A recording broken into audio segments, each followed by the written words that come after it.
Michelle, welcome to Conversation with Me. We are going to talk today about the definition of courage. And before we get started, Michelle, could you tell us a little bit about yourself? Well, my name is Michelle, as you've already said, and I'm a mom of two beautiful daughters, and I've been married for almost 27 years, and I love people. I love making people feel loved. So that's a quick little bit about who I am. Well, I like what I'm hearing so far. Michelle, I had sent you these questions ahead of time, but I'm wondering if we can go through them now. And I'd like to open up with what you would say that your definition of courage is. Sure. So my definition of courage is just in my own life, identifying the things that scare me and then finding ways to face those things rather than my natural tendency would be to hide from them or to ignore those areas. And so for me in my own life personally, speaking, using my voice would be one of the biggest things that has scared me and requires a lot of courage. So even just being here with you, I'm facing a fear. I'm being courageous and using my voice. I am so surprised that you share that that's a fear for you because in all the times that we've met and spoken, you've been incredibly eloquent Mm. and concise with your thoughts. It's one of the reasons why I invited you to do this interview with me. So you're obviously doing well at fighting your fears because I would never have known that. Mm. My next question, Michelle, what do you think your relationship is with courage? Can you define it? Yeah, I love that you asked that question. And I would describe my relationship with courage, especially in that area of using my voice. But in general as well, I would say that my relationship with courage is growing. I'm definitely further along than what I have been in the past, and I'm not yet at a place where I'd say, "Oh, I've nailed it. I've arrived." And so I'm working forward, and I'm somebody who I want to grow my entire life. So I hope that I never get to the place where I would say I've arrived, I've nailed it. I want to keep growing. And hopefully that's something that I'll be remembered by is that I was always willing to learn and grow and keep moving forward. I like that. That's a great goal. Now, what do you think is the most courageous thing that you've ever done in your life? It would be that using my voice. And so it's interesting, just in a conversation you and I had, you were saying you want to hear stories of lifelong, and without knowing that that was where you were going to go. The first time that I remember being really courageous and using my voice, I was just a little 8-year-old girl, and I had had something happen in my life that was pretty awful, and it was a secret for a while. And I shared first with my siblings what had happened, and they told my mom and dad, and I had to tell that story over and over again. And so it was that the speaking up and using my voice was huge. And it's interesting for me because as a little girl, I also really loved singing. That was a place where that was a comfortable place for me to use my voice. It didn't require a lot of courage. And I would actually pray regularly that I'd be able to use my voice. And I always meant singing. I wanted to be a singer when I grew up.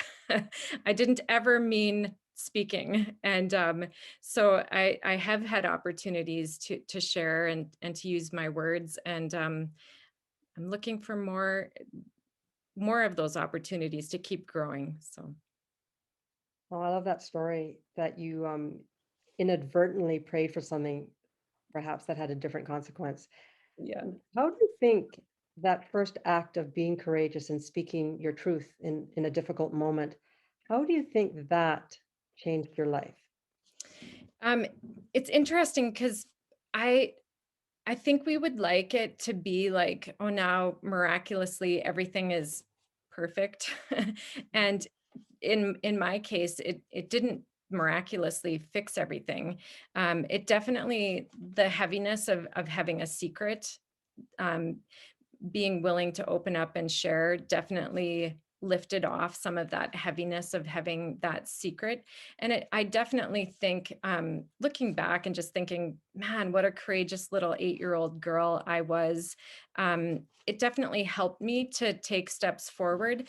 And that particular situation, was it's something that is unresolved, really. And so about 7 years ago, as a 42-year-old woman, it was definitely an area where I knew I still have been holding back and hiding some of the feelings surrounding all of that from the people who matter most in my life.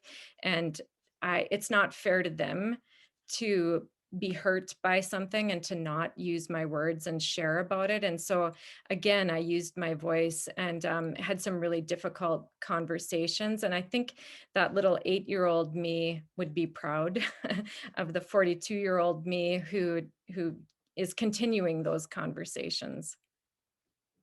Wow, thank you for sharing. But isn't it interesting how there's such a connection between the two yous, the 8-year-old and the 42-year-old, and whoever, every age that you become, we have a connection to our former self. Um, and you're right. I think your 8-year-old self would be very proud of the fact that you took a stand and continue to use your voice and share your truth with those that matter the most to you. I'm curious, is this the first time that you've thought of that act as being courageous? I suspect not, but I'd like to know if you have throughout your life recognized how courageous you were at 8 to do that.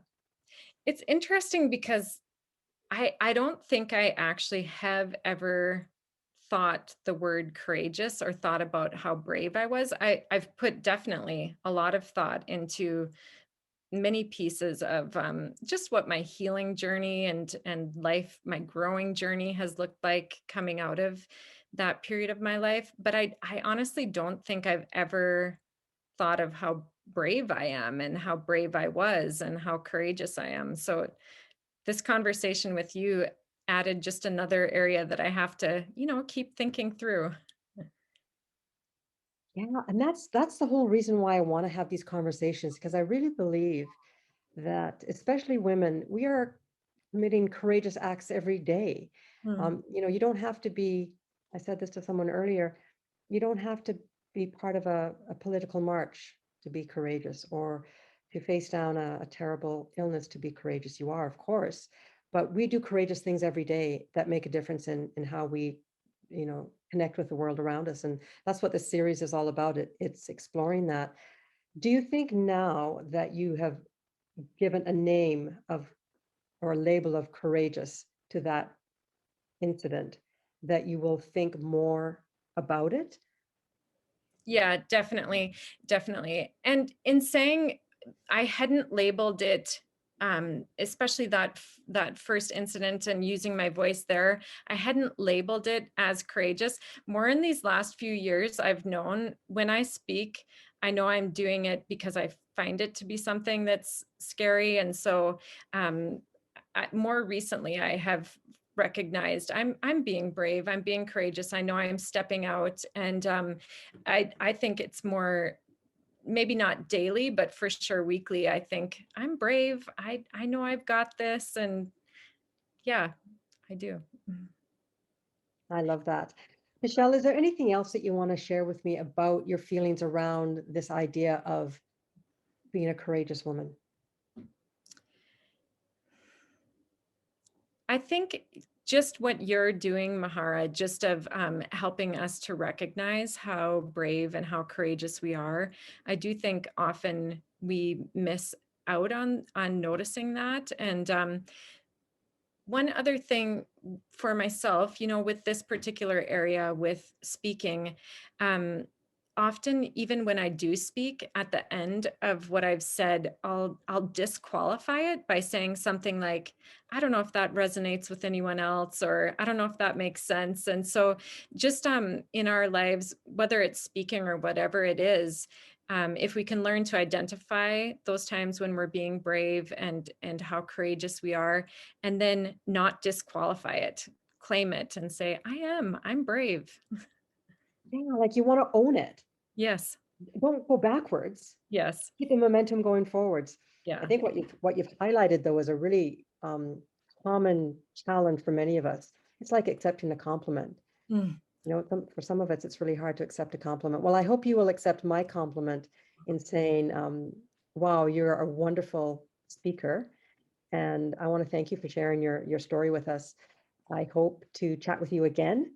And yeah, let's keep up the good work of honoring who we are as women and the things that we do daily that are courageous. It's a great example for our children and our families, those around us that love us so much. So Michelle, thank you very much for joining me today, and we'll talk to you soon.